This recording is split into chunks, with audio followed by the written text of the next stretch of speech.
de hoje nós conversarmos sobre biologia celular, sobre citologia. Então hoje a gente vai falar o que é a célula, quais são as principais organelas da célula, quais as funções dessas organelas, quais os processos de divisão dessas células, né? Como que elas se dividem, como que elas geram novas células, como que surgem novas células no nosso organismo. Eu considero essa aula bastante básica e bastante importante para quem quer estudar anatomia, para quem quer estudar fisiologia. Não adianta de nada a gente falar, não, eu quero ser fisiologista, eu quero ser anatomista, eu quero entender do organismo, mas eu não conheço a célula humana. Não tem como, cara. Você tem que começar conhecendo a base, da onde que vem, da onde que surge todos os nossos processos fisiológicos, tudo que constrói o nosso corpo e o nosso organismo. Então, vem comigo que hoje a aula vai ser bastante longa e eu espero que vocês saiam daqui praticamente citologistas, praticamente especialistas em biologia celular. Beleza? Vamos dar uma olhada no que nós temos aqui, então, já iniciando a nossa parte que vai ser hoje, então, de células e tecidos. Células e tecidos, tá ok? Vamos começar, então, falando de células. Olha só, galera. O estudo das células, ele pode ter se iniciado com um pesquisador chamado Robert Hooke. Em 1660, ele se utilizando de um microscópio óptico, ou seja, um microscópio que utiliza a luz, pegou um pedaço de cortiça, que é um pedacinho de uma árvore, a mesma árvore que é utilizada a madeira para fazer a rolha da tampa do vinho, né? Aquelas rolhas que tampam as garrafas de vinho. Então, ele pegou esse material de cortiça e ele colocou no microscópio. O que ele observou foi uma série de pequenos buraquinhos e pequenos comodinhos ali naquele fragmento de cortiça que ele chamou de cela. São celas, são como se fossem pequenos buraquinhos naquele fragmento de cortiça. Vamos dar uma olhada aqui para vocês verem o que ele observou. Olha só que legal. Isso aqui foi o que ele observou, tá? Opa! Isso aqui foi o que ele observou. Olha só. Vocês estão vendo que tem uma série de buraquinhos aqui, de cavidades, né? No fragmento de cortiça. Então, o que o Robert Hooke ele observou foram justamente essas cavidades que ele chamou de celas, né? Celas, com dois L's aqui, ó, celas, tá? Celas nada mais são, esse termo cela nada mais é do que um termo para cômodos pequenos, né? Um termo em latim para cômodos pequenos. Ele observou, então, como se fosse uma grande sala cheia de pequenos cômodos. E essa pesquisa do Robert Hooke acabou ficando parada durante um tempo. Tanto é que só 200 anos depois, em 1880, é que vieram dois pesquisadores e começaram a pegar aquele trabalho de pesquisa do Robert Hooke e começar a observar a presença daquelas células, né, daquelas células que ele tinha observado em outros organismos. E olha só que interessante, vamos voltar aqui. O que esses dois pesquisadores viram, o Schleiden e o Schwann, em 1838, foi que todas aquelas células, né, elas estavam presentes em praticamente todos os seres vivos que eles observaram. Uma coisa que é interessante a gente conversar também, né? Todo o desenvolvimento da biologia, principalmente da biologia celular, ele está atrelado a um desenvolvimento tecnológico. Né? Então, a gente começou aí, tecnologicamente falando, de um microscópio óptico, ou seja, um microscópio que utilizava a luz, tá? E aí a gente tem hoje praticamente já microscópios que não se utilizam mais da luz para aumentar o tamanho daquilo que a gente quer observar, mas se utilizam de feixes de elétrons, né? Então a gente tem uma qualidade muito maior, né, uma sensibilidade muito maior para analisar pequenas estruturas. Então, esse desenvolvimento no tempo é o que possibilitou que esses pesquisadores, né, o Schleiden e o Schwann, conseguissem observar células em outros organismos vivos, né? Com essas observações, a partir dessas observações, eles viram que essas células, esses elementos, eles estavam presentes em praticamente todos os organismos. Então, com outras observações, óbvio, a partir dessas, né, com outras pesquisas a partir dessas, eles geraram o que a gente chama de teoria da célula. Dá uma olhada aqui, então. A teoria da célula. É muito importante a gente saber a teoria da célula, porque ela vai ser base para a gente entender a importância e o que são as células dentro do contexto do organismo. O primeiro ponto que eles falam aqui é o seguinte: todos os seres vivos são compostos por uma ou mais células. Aí é importante a gente introduzir dois termos, tá? Um ser vivo que é composto por uma célula, na biologia a gente vai chamar de um ser vivo unicelular. Unicelular, tá? Unicelulares podem ser tanto seres mais primitivos como alguns um pouco mais evoluídos, vamos dizer assim, tá? Então, unicelulares. Se a gente tiver mais de uma célula, aí a gente vai chamar de pluricelulares. Então, aqui a gente tem os unicelulares e aqui a gente tem os pluricelulares, tá? Pluricelulares somos nós, são os vegetais superiores, são desde as briófitas, as plantas. Então, tem uma série de organismos que a gente vai considerar pluricelulares. Então, é importante vocês terem já essa base e esse conceito. Unicelulares, uma célula. Pluricelulares, mais de uma célula, tá bom? Olha o segundo ponto aqui da teoria da célula proposta por esses pesquisadores. Todas as células são geradas a partir da divisão de células pré-existentes. Todas as células são geradas a partir da divisão de células pré-existentes. Ou seja, as células não surgem do nada. Tá? Para a existência de uma célula, eu preciso obrigatoriamente da existência de uma célula de uma outra célula que a gente vai chamar de célula-mãe. Uma célula pré-existente, uma célula que já exista. As células elas são geradas a partir das divisões desta célula-mãe. Mais para frente aqui a gente vai falar sobre mitose e meiose, que são dois processos biológicos de divisão celular. Tá? Voltando aqui, as células carregam funções fisiológicas necessárias à vida.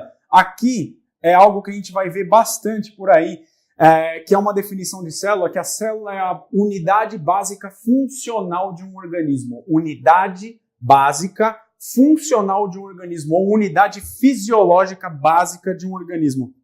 Se a gente vai estudar essas células agora um pouco mais à frente aqui, cada uma das suas organelas, cada um dos processos que essas organelas realizam, e a gente vai ver que a presença dessas organelas em quantidade ou em tipo de organelas está intimamente ligada ao trabalho que essa célula realiza, né, ao tipo de função que essa célula realiza. Então, a célula ela é considerada a unidade fisiológica básica. É na célula que grande parte dos seus processos fisiológicos acontecem. A nossa respiração, por exemplo. Né? A gente vai estudar ainda mais à frente, em outros cursos, né, nos cursos de fisiologia, a respiração pulmonar.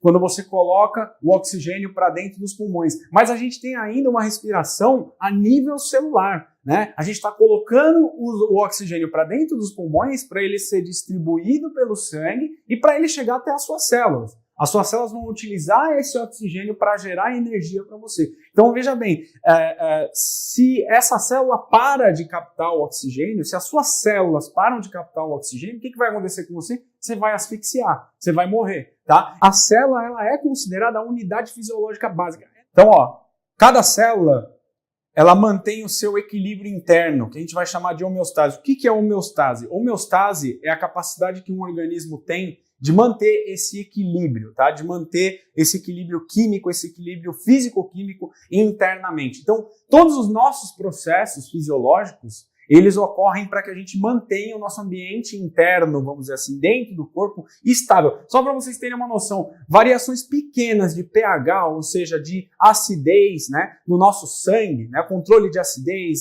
relação ácido-base, pH, né, uma variação pequenininha de pH do nosso sangue já pode gerar uma série de problemas fisiológicos, inclusive te levar à morte, dependendo de se essa variação for muito grande, pode acabar levando você à morte, tá? Então, no caso das células, acontece a mesma coisa, né? As células, elas, para se manterem, para existirem, elas têm que ter essa capacidade de manter um equilíbrio interno. Vamos pensar, então, em termos de ambiente. Vocês acham que o ambiente, ele é estável? Quando você está aí vestido, de casaco no frio, de calça, tal, você está pensando, pô, para mim tá estável. Na verdade, se vocês forem pensar em termos de ambiente terrestre, não é um ambiente estável. A gente tem variações de temperatura bruscas, variações de pressão, variações de umidade. Cara, sem água não existe vida praticamente, né? Então, variações de umidade, radiação solar que bombardeia o tempo inteiro os seres vivos, os organismos e destrói praticamente o material genético. Só para vocês terem uma noção, a gente trabalha muito lá no DHPP, que é local de crime,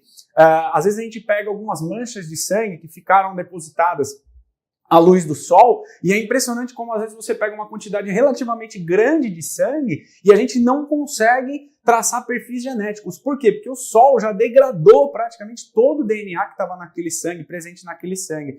Em compensação, às vezes, se esse material genético, se esse material biológico, ele está bem guardado em algum ambiente estável, né, com a temperatura controlada, com a umidade controlada, até algumas semanas depois a gente ainda consegue extrair material genético. Então, olha só o quanto o ambiente pode danificar algumas moléculas importantes para a vida, a mais importante, na verdade, que seria o DNA. Então, tenta comparar isso e imagina uma célula só, completamente desprotegida, né? Ali, tomando todas essas intempéries. Se ela não conseguir manter a sua homeostase, o seu equilíbrio interno, ela seca, ela degrada, ela morre, tá? Então, manutenção de homeostase, manutenção de equilíbrio interno seria uma das capacidades da célula. Então, a gente acabou de ver aqui os 4 pontos na teoria da célula, tá?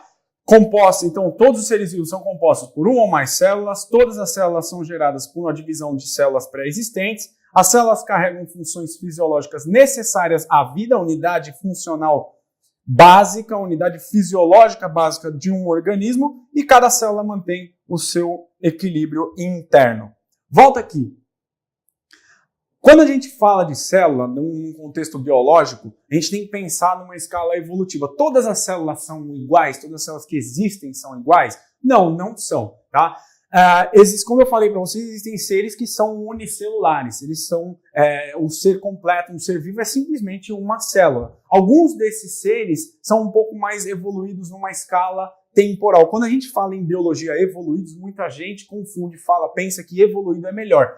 Evoluído, então ele melhorou. Não, evolução é uma mudança numa escala temporal. É assim que a gente pede, é assim que a gente pensa como biólogos, tá? Então não é nem para melhor e nem para pior. Pode ser para melhor, né? Se essas alterações nesses organismos gerarem uma melhoria na sua capacidade de sobreviver contra as pressões ambientais, as pressões naturais, ou pode ser para pior, esse organismo pode acabar tendo alguma evolução, evoluindo para uma espécie, pode acabar evoluindo para uma outra espécie que não tem o mesmo fitness que a gente chama, né? Que não vai ter a mesma capacidade de adaptação e acaba sendo extinta, por exemplo. Tá? Mas o que é importante para nós é o seguinte: existem basicamente 2 tipos de células que vão ser importantes a gente conhecer: as células procariontes e as células eucariontes. Dentro desse contexto evolutivo que eu falei para vocês, vamos dar uma olhada aqui no que eu mostro para vocês no quadro. Olha só, aqui eu mostro para vocês uma árvore da vida, tá? Ela não tem aqui um caráter temporal, tá? Vamos esquecer esse caráter temporal. Mas olha só que interessante, a partir de um ancestral comum, evoluíram aqui alguns seres, por exemplo, algumas bactérias. Aqui a gente tem outros tipos de bactérias, né? E a partir desses seres aqui, a gente tem a evolução de animais, de fungos, surgimento de plantas, de alguns seres unicelulares, flagelados e assim por diante. O que eu estou mostrando aqui para vocês?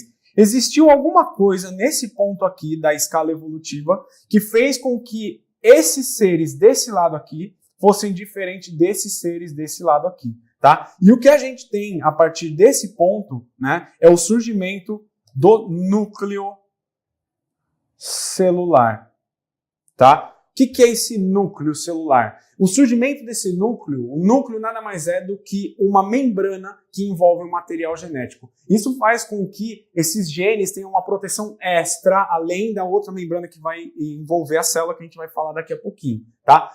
Esse núcleo celular a gente chama de carioteca. Carioteca. Então, dentro de uma escala evolutiva, em determinado momento, surgiu uma membrana chamada carioteca ao redor do material genético dos seres vivos, de seres unicelulares. Isso trouxe para esses seres unicelulares uma capacidade de evolução, uma capacidade de mudança e de fitness, uma capacidade de se adaptar ao ambiente muito maior do que outros seres, tá? Isso fez com que, inclusive, esses seres pudessem desenvolver a célula, desenvolver os seus genes e se tornar seres pluricelulares, tá? A gente vai dividir, então, esses organismos em dois, antes do núcleo e depois do surgimento do núcleo. Aqueles que são antes do núcleo, a gente vai chamar de seres procariontes. Procariontes. Cariontes. Minha letra é linda. Procariontes, tá? E aqueles que surgem depois do surgimento do núcleo, aqueles organismos que a gente chama, né, costuma chamar de organismos superiores, a gente vai chamar de eucariontes. Eucariontes. Olha, que letra de médico maravilhosa, né? Que são, esses aqui fazem parte desse grande grupo aqui que a gente chama de eucária. Cariontes, lembra que eu acabei de falar qual que é o nome do núcleo da célula? Carioteca, é a membrana do núcleo da célula. Eucariontes, verdadeiro, eucariontes, aqueles que carregam a carioteca, tá? Aqueles que verdadeiramente carregam a carioteca, aqueles que verdadeiramente têm núcleo nas células. Procariontes, antes, cariontes, núcleo, antes do surgimento do núcleo, tá? Esses dois tipos de célula vão ser muito importantes, muito importantes. É muito comum o pessoal das bancas cobrar as diferenças entre esses dois tipos de célula, entre células procariontes e células eucariontes. Então vamos dar um exemplo. Quem que é procarionte? Clássico, bactéria. Bactérias são seres procariontes, tá? Bactérias, eubactérias, arqueobactérias. Hoje a gente chama tudo isso aí de bactéria, praticamente, tá? Então, quais são as características de células de bactérias? Quais são as características de células procariontes? Vamos ver agora aqui. Olha só. Células procariontes, então. Dá uma olhada nessa figura que eu estou mostrando para vocês, tá? Essa figura, ela está toda estilizada, óbvio, toda colorida, mas ela já me mostra um formato, né, um esquema que é clássico nas provas, tá? Esse esquemão aqui, esse formato que está sendo mostrado dessa célula, ele é bastante clássico nas provas, né? Quando o pessoal vai fazer alguma pergunta sobre seres procariontes, geralmente vem um esqueminha que parece isso aí mesmo, assim, ó, né? Parece uma cápsula com um flagelinho, né? Às vezes pode ter alguma coisinha em volta, assim e tal. Mas, em geral, nesses casos a gente está falando de seres procariontes. Então, primeiro de tudo, dê uma olhada no esquemão geral dessa célula, né? Então, qual que é o formato dessa célula, enfim. Geralmente ela aparece dessa forma nas provas, tá? O que a gente vai ter de importante aqui para a gente dar uma olhada? O flagelo, tá? Que é bastante comum em algumas espécies de bactérias. A gente tem de fora para dentro uma parede celular, e isso aqui vai ser muito importante porque vai ser um grande diferencial entre os eucariontes e os procariontes, né? As bactérias, elas têm parede celular, seria essa região aqui que está sendo apontada com o amarelo aqui, né? A gente tem aqui esquematizado o material genético, tá? Reparem que esse material genético, ele está solto no citoplasma. Tá? Ele não está envolvido por nenhuma membrana. Então, ele está ali boiando, entre aspas, naquele gel que compõe o citoplasma. Tá? Vamos voltar aqui. O citoplasma, que eu acabei de falar para vocês, que seria todo um gel, tá? Que é composto por proteínas, por água, por alguns sais, e é onde estão os componentes celulares, né, das células pró e das células eucariontes, citoplasma celular, e alguns ribossomos, que a gente vai falar também um pouco mais à frente quando a gente falar de células procariontes. Os ribossomos que estão aqui, ó, livres no citoplasma. Então, ribossomos de seres procariontes estão livres no citoplasma, tá? Aqui mais alguns ribossomos, aqui mais alguns ribossomos e assim por diante, tá? Olha só, com relação à parede celular das bactérias, tá? Eu vou falar aqui de parede celular e eu vou falar também do DNA das bactérias, porque são duas coisas que diferenciam muito elas de outros seres, dos seres eucariontes. Óbvio que a gente também tem essa diferença e o fato das bactérias não terem um núcleo. Mas a parede celular é algo que diferencia muito, tá? Tem seres eucariontes que têm parede celular? Tem. Fungos e vegetais. Vegetais e fungos têm também parede celular, mas a composição química dessa parede, ela é completamente diferente da composição química das bactérias, tá? Vegetais têm parede celular de polissacarídeos. Polissacarídeos, quando a gente fala polissacarídeos, muitos sacarídeos, muitos carboidratos, muitos açúcares, tá? Então, a parede celular de vegetais, ela é formada de celulose. Vocês já ouviram falar de celulose, né? Quando a gente pega depois forma o papel para a gente ir lá escrever, fazer livro e tal, esses papéis são basicamente só celulose, né? Então, a celulose é o que compõe parede de células vegetais. Nas células procariontes, nas bactérias, eu tenho paredes de proteoglicanas. Proteoglicanas são alguns carboidratos associados a proteínas. Carboidratos associados a proteínas. Qual é a função da parede celular em organismos procariontes? É praticamente a mesma função em organismos eucariontes. Manutenção da forma, proteção contra a pressão osmótica externa e resistência. Tá? Então, manutenção da forma da célula, proteção contra pressão osmótica e conferir resistência a essa célula. Vamos dar uma olhada aqui. Olha só, a gente divide os grupos de bactérias em dois tipos, que são as gram-negativas e gram-positivas. Gram, quando eu falo em gram, a gente está se referindo a um tipo de coloração quando a gente trata essas células, as bactérias, para observar em microscópio. Nossa, professor, assim você vai me quebrar. Calma, isso aqui é só para vocês terem uma noção, tá? Ninguém vai perguntar isso aqui agora, nesse momento, para vocês em concurso, tá certo? Então não se preocupem, principalmente nível médio ou nível fundamental, dificilmente vocês vão ser questionados com relação à coloração ou tipo de bactérias, gram-negativa ou gram-positiva. Mas o que é importante a gente olhar aqui? Ó, essa aqui, principalmente, é uma parede celular clássica de bactérias. Toda essa região aqui, vocês estão vendo que é uma região bastante grossa em relação à membrana plasmática? Essa região aqui é o que a gente vai chamar de parede de proteoglicanas. Proteoglicanas são essas estruturas aqui, tá? Essas estruturas em azul são as proteoglicanas. Essa parede celular, como a gente está mostrando aqui, ela está situada na parte externa da membrana plasmática, que é essa aqui que a gente vai ver. Mas, André, por que você não está falando de membrana plasmática? Por que você não está falando de ribossomo? Porque a função e a estrutura dos ribossomos, a função principalmente dos ribossomos, e a estrutura da membrana plasmática é a mesma que nos organismos eucariontes. Então eu vou entrar em detalhes sobre essas estruturas quando a gente for falar daqui a pouco de organismos eucariontes, tá? Com relação aos procariontes, é importante a gente entender como que é o seu material genético e como que é a estrutura da sua parede celular, que ela é diferente dos eucariontes. Então estou mostrando aqui para vocês. Nas gram-positivas, ela tem essa configuração, então a gente tem a membrana plasmática e em cima dela, na parte externa da membrana plasmática, a gente tem esses componentes que são chamados de proteoglicanas, são proteínas associadas a açúcares, a carboidratos, tá? Quais as funções, então, da parede celular na bactéria? Manutenção da forma, conferir resistência contra a pressão osmótica do ambiente e proteção da célula. André, o que é pressão osmótica do ambiente? A gente daqui a pouco vai falar o que é a osmose, tá? Um processo de movimentação de solventes, principalmente a água, tá? Quando a gente fala de osmose, a gente está falando de movimentação da água. Pensa no seguinte, tá? Eu vou adiantando já. Você tem um copo cheio de água com sal que você vai tomar. Na hora que você dá aquele gole, você fala, puta, tá salgado pra caramba. Você quer diluir aquilo, você põe mais água. Você põe mais água, você diluiu aquela quantidade de sal. A osmose, ela é esse mesmo processo, mas ocorrendo naturalmente, tá? É a movimentação da água de um meio menos concentrado para um mais concentrado.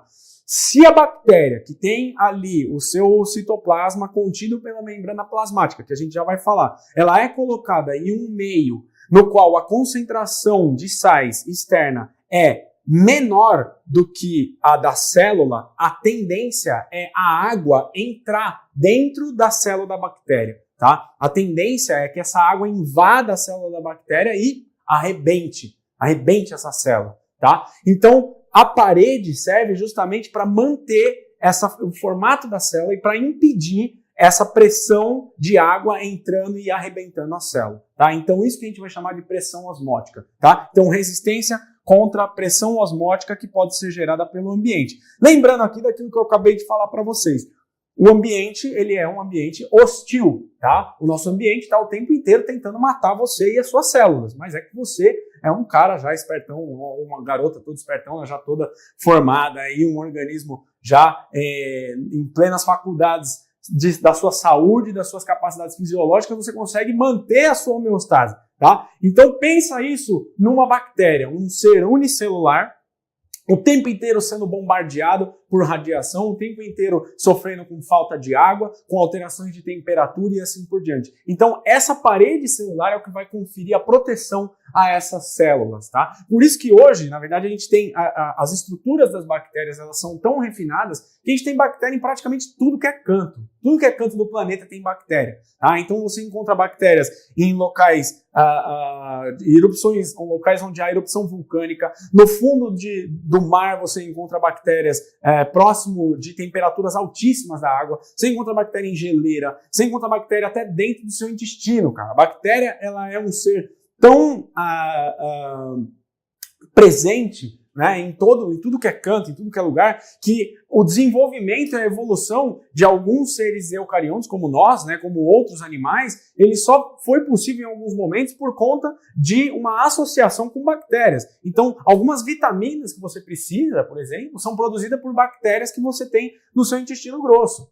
Então, olha só, se você não tiver esse contato, se você não tiver essa simbiose que a gente chama, né, quando um organismo vive em conjunto com o outro, provavelmente a gente não conseguiria estar aqui, né? As bactérias, elas também são interessantes, por exemplo, em alguns artrópodes. Elas são interessantes também, por exemplo, em alguns ruminantes, né? Então, vaca, por exemplo, né, bois, eles se alimentam basicamente de pasto, basicamente de alguns vegetais, e eles têm bactérias no interior do seu trato digestivo que digerem a celulose, que eu já falei para vocês ali, aquele polissacarídeo que forma a parede dos organismos dos vegetais. Tá? Então, olha como é importante essa associação e olha como as bactérias estão presentes em praticamente tudo que é lugar, tá? Então tem gente que fala até que se um dia a vida for extinta do planeta, só vai sobrar bactéria aqui para contar a história, nossa história, tá? Vamos voltar aqui então. Então a gente já falou da parede celular das bactérias, eu já dei um monte de exemplo de como ela confere proteção à célula, da resistência contra a pressão osmótica e, óbvio, da manutenção da forma, principalmente, né, se a gente tiver atuação forte aí da água tentando destruir essa bactéria e assim por diante. Tá?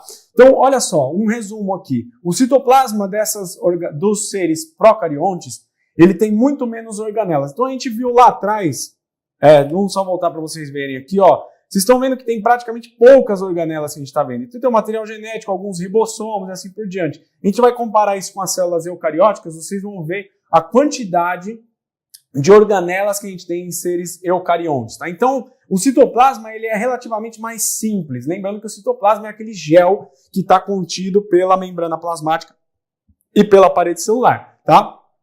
Os ribossomos de células procariontes, eles são quimicamente, molecularmente diferentes dos de células eucariontes, mas a gente não precisa entrar nessa profundidade. O que a gente tem que saber é que no citoplasma a gente tem a presença desses ribossomos. Qual a função dos ribossomos? A mesma que nos organismos eucariontes.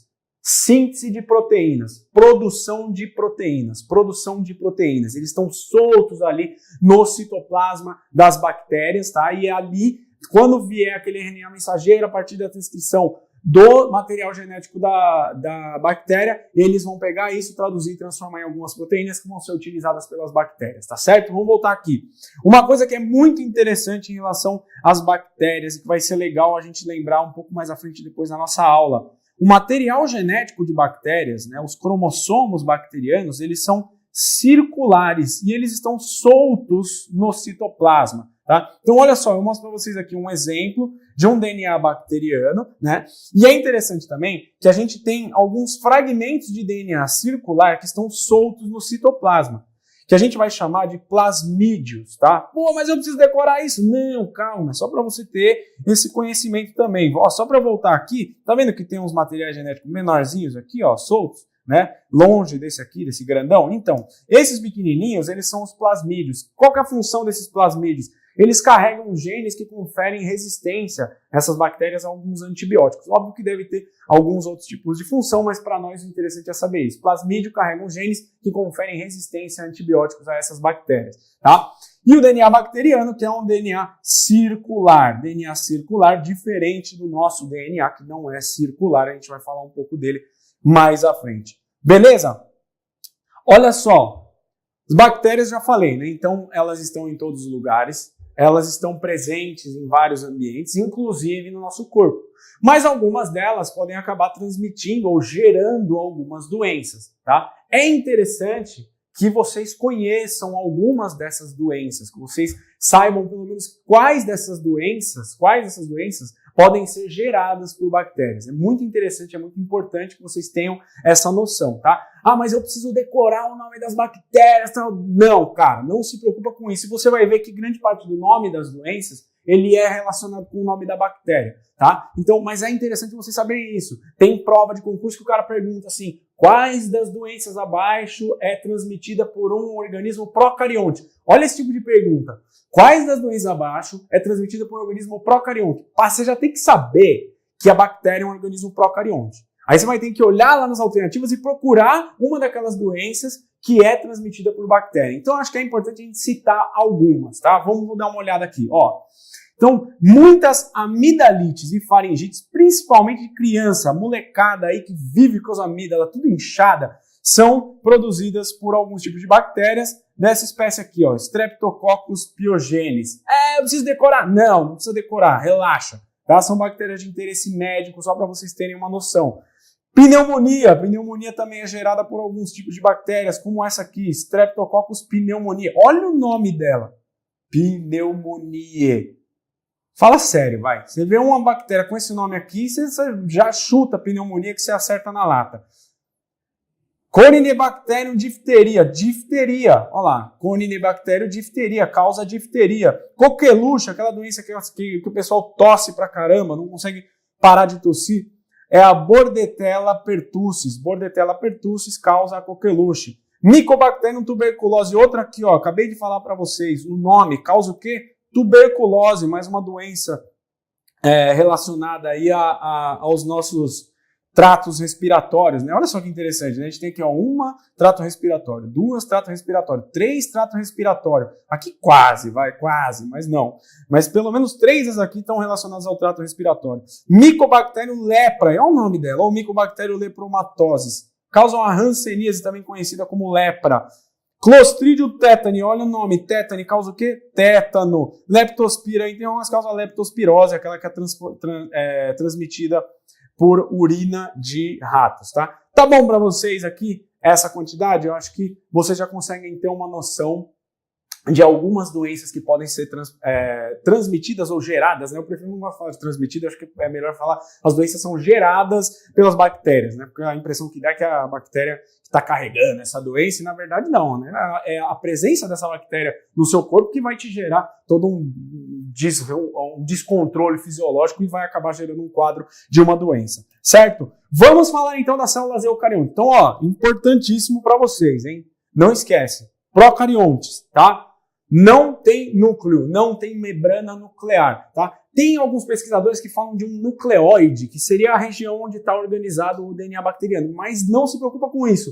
Entendam, procariontes, antes cários do núcleo, antes da membrana que envolve o núcleo, tá? Procariontes, seres que não têm núcleo. O que eles têm? Ribossomos para produção de proteínas, membrana plasmática, DNA, óbvio, DNA é circular, e alguns fragmentos de DNA soltos que são os plasmídeos, que vão conferir resistência a alguns antibióticos. Membrana plasmática, já falei? Parede celular. E algumas células bacterianas podem conter um flagelo. Vamos passar para as células eucariontes. Eucários. Verdadeiro. Cariontes. Cários, núcleo. Células que têm núcleo. Só o núcleo, então, que é diferente da célula procarionte.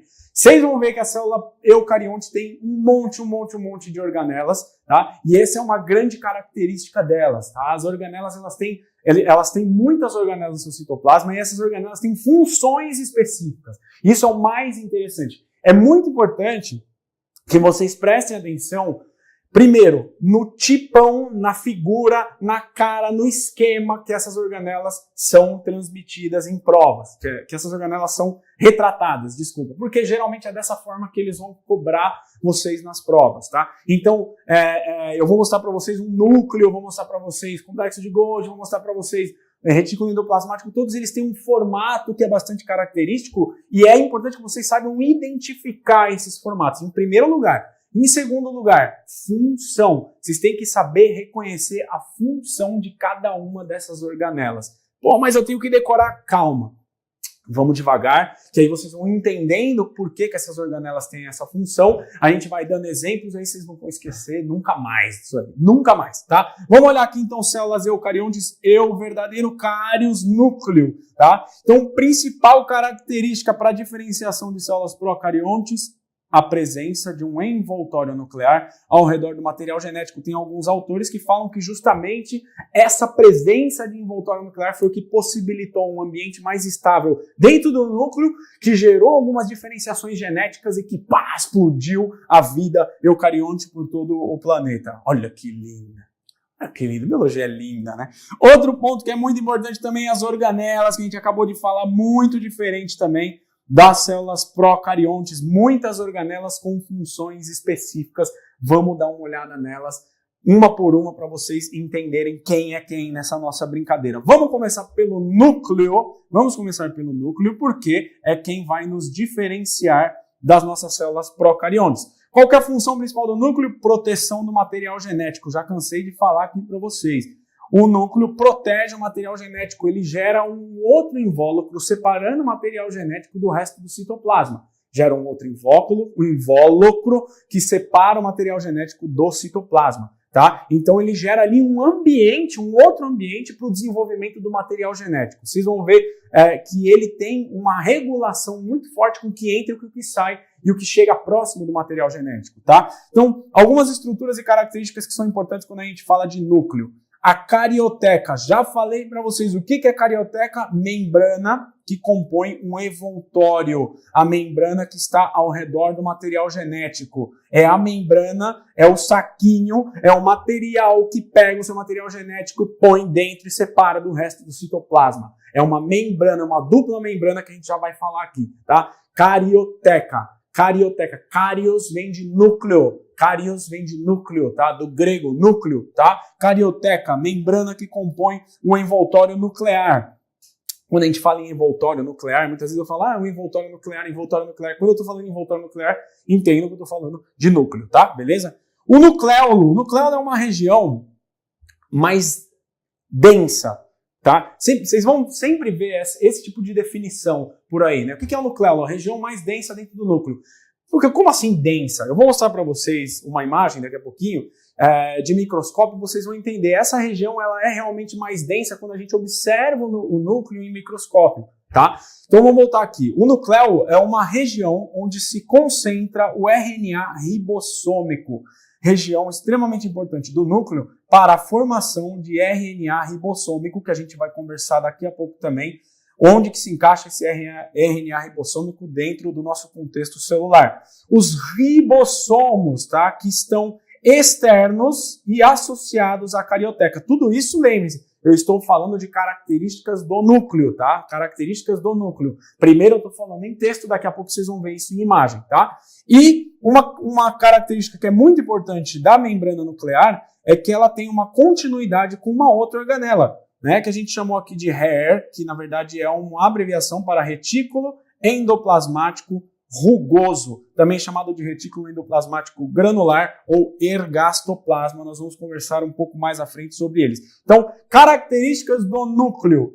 Carioteca, que é uma dupla membrana que compõe o seu envoltório. Nucleolo, que é uma região mais densa, onde vai se concentrar RNA ribossômico. Os ribossomos que vão estar associados à membrana externa da carioteca e ribossomos aqui também, sempre que a gente falar ribossomo, síntese de proteína. Ribossomo, síntese de proteína. Então, a carioteca, a membrana nuclear, ela tem na sua membrana externa alguns ribossomos para a produção de proteína, tá? E a continuidade com o retículo endoplasmático rugoso. Olha só o núcleo. Este é um núcleo. Parece um ovo, não parece? Não parece um ovo? Fica muito legal, né? São várias representações que você pode ter de núcleo celular. Várias representações. Em geral, as representações que a gente tem são essas, como essa aqui que eu estou mostrando para vocês, ó, tá? A gente vai ter um círculo representando a membrana plasmática, tudo que tiver aqui fora é o externo, tudo que tiver aqui dentro é o citoplasma, e o núcleo vai ser uma bolinha, assim, tá um pouquinho mais densa, assim, ó. Pronto, né? Parece um ovo frito. Esse ovo frito geralmente é a representação das células, tá? E essa região central dele, essa região circular que está dentro dele, é o núcleo, tá? Então, olha só o jeitão do núcleo, olha como ele é, o jeitão dele. Aqui a gente está mostrando ele dentro da célula, tá? Uma região aqui dentro da célula. Aqui a gente mostra ele sobre um outro tipo de diagrama aqui, tá? Onde a gente consegue verificar a presença do quê? Primeiro, da dupla membrana. Como é o nome dela? Carioteca. Carioteca, tá? Carioteca. Lembrando aqui, ó, isso é uma coisa bastante importante. A carioteca, ela não é só uma membrana simples, como se fosse um saquinho, né? Aquele saquinho plástico. Não. Elas são duas membranas. É como se você pegasse um saquinho plástico e achatasse ele. São duas membranas. Tem uma membrana mais externa e uma membrana mais interna, tá? Voltando aqui, essas membranas, elas têm poros. Nesses poros, a gente vai ter passagem de RNA, tá? E de proteínas. Só isso, não passa mais nada por esses poros, tá certo? Olha só, dentro do núcleo, a gente tem aquela região que eu já falei para vocês, que é essa aqui, que é o nucleolo, região onde há uma maior concentração de RNA ribossômico. Aqui nesse outro esquema ele está representado por esse agrupadinho aqui, ó. Tá vendo? Tá? Então a gente falou de poros, a gente já falou da dupla membrana que é a carioteca. Os ribossomos que eu falei para vocês são essas bolinhas aqui, estão representados por essas bolinhas aqui, tá? Estão associados à membrana externa e tem função de síntese de proteínas, tá? Que letra horrenda. Síntese de proteínas, tá? Toda essa região interna aqui do núcleo, a gente vai chamar de nucleoplasma. Nucleoplasma. Então, na célula é o citoplasma. No núcleo é o nucleoplasma. Tá certo? Vamos chamar de nucleoplasma. Dissolvido no nucleoplasma, nós temos o nosso DNA, tá? Solubilizado aqui no nucleoplasma. Esse DNA, ele vai estar... vamos voltar aqui rapidinho, só para mostrar para vocês nessa outra figura como ele está representado. É esse aqui, ó. Tá, ó, isso aqui, esses fios soltos aqui, eles são o nosso DNA, tá? Ele está dentro do núcleo uma forma que a gente chama de cromatina. Cromatina, tá? Croma sempre é relacionada à cor, porque tem muito nome em biologia celular que é relacionado à cor, à coloração, granulócitos, grãos, tal. Por quê? Porque é a maneira como os pesquisadores enxergavam isso quando eles olhavam as células no microscópio, tá? Então a gente fala muita coisa assim, gram positivo, tipos de bactérias, gram positivo, gram é uma coloração, tá? Então, basófilos, acidófilos, tem muito disso em biologia celular, não se preocupem com isso, mas é uma terminologia interessante vocês saberem, entenderem a origem dessa terminologia. Essa terminologia, ela vem justamente de tratamentos que são feitos com células para que a gente pudesse observar isso no microscópio. E a maneira como essas organelas ou algumas porções da célula reagiam a diferentes colorações ou tratamentos é o que gerou alguns nomes. Tá? Então, no caso aqui, a gente tem a cromatina. Então, a cromatina é uma maneira de organização do DNA. O DNA é aquela molécula, né, que é a molécula que traz toda a informação da vida para a gente conseguir gerar um ser vivo e para que esse ser vivo consiga funcionar. Tá? Então, isso é o DNA. Esse DNA, ele não está solto, aquela dupla hélice, aquela fita bonitona. Deixa eu desenhar um DNA aqui para vocês verem. Deixa eu ver se eu consigo. Pronto, olha lá, o DNA. O DNAzinho.